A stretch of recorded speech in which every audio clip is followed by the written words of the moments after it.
Stuck on last War's Frontline Breakthrough Stage 16.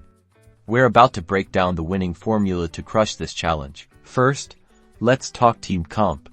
You'll want a balanced team with at least one strong tank like Zeus or Kong, two damage dealers such as Miss Butterfly and Ballesteros, and a healer like Nightingale.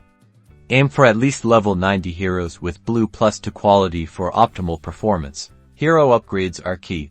Prioritize upgrading your damage dealer's ultimate skill.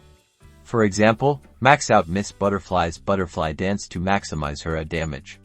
Also, focus on upgrading your tank survivability skills to keep them alive longer. Now for tactics. Position your tank in the front line to absorb the initial damage. Place your damage dealers behind the tank to protect them from enemy fire.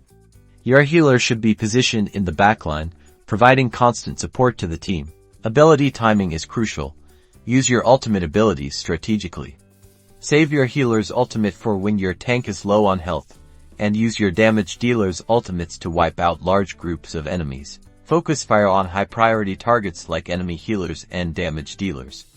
By focusing down key enemies quickly, you will significantly increase your chances of survival. If you follow these strategies, you'll conquer Frontline Breakthrough Stage 16 in no time. Good luck, Commander.